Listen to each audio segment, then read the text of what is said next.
صحرا کی ملکہ۔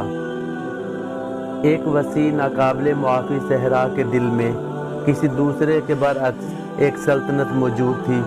یہ ایک ایسا علاقہ تھا جہاں افق تک نہ ختم ہونے والے ٹیلے پھیلے ہوئے تھے، جہاں چلچلاتا سورج آسمان پر راج کرتا تھا اور جہاں پانی سونے سے بھی زیادہ قیمتی تھا۔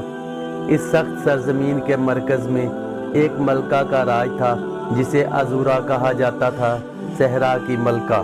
حکمرانی کے تحت بادشاہی مشکلات کے باوجود ترقی کی منازل طے کر چکی تھی۔ عزورہ نے صحرا کے وسائل کو ہوشیاری سے استعمال کیا، زیر زمین پانی کا ایک پیچیدہ نیٹ ورک قائم کیا جو اس کے دائرے کے ہر کونے میں زندگی بخش پانی لے آیا۔ اس کی رعایا اسے نہ صرف ایک ملکہ کے طور پر بلکہ ایک بنجر زمین میں امید کی علامت کے طور پر عزت دیتی تھی۔ ایک بدقسمت سال بے مثال غصے کا ایک تباہ کن ریت کا طوفان سلطنت پر نازل ہوا۔ یہ ریت کے پہاڑوں کے نیچے گھروں اور کھیتوں کی زمینوں کو دفن کرنے اور بادشاہی کے دل کو ہڑپ کرنے کی دھمکی دے کر دنوں تک غصے میں رہا۔ ملکہ عزورہ جانتی تھی کہ اسے اپنے لوگوں کی حفاظت کے لیے ایک بار پھر راستہ تلاش کرنا ہوگا۔ اپنی بادشاہی کو لاتعداد طوفان سے بچانے کے لیے پرعزم ملکہ عزورہ نے صحرا میں ایک خطرناک سفر کا آغاز کیا، جس کی رہنمائی اس کے غیر متزلزل جذبے سے ہوئی۔ اس نے صحرائی خانہ بدوشوں سے مشورہ کیا جو ریت کے راستوں میں اپنی حکمت کے لیے مشہور تھے۔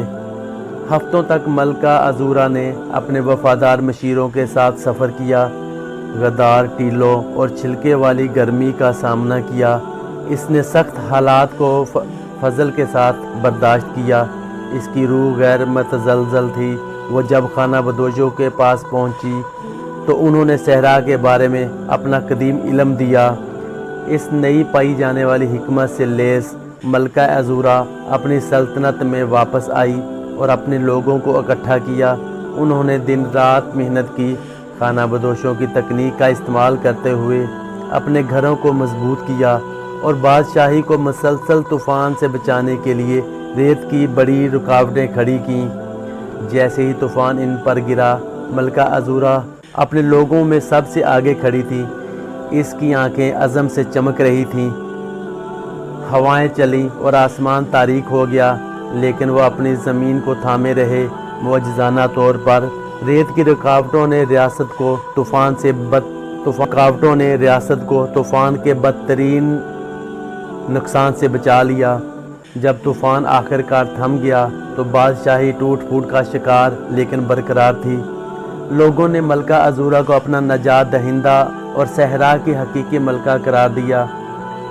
اس کی قیادت اور ہمت نے ایک بار پھر ان کے طرز زندگی کو محفوظ کر دیا تھا۔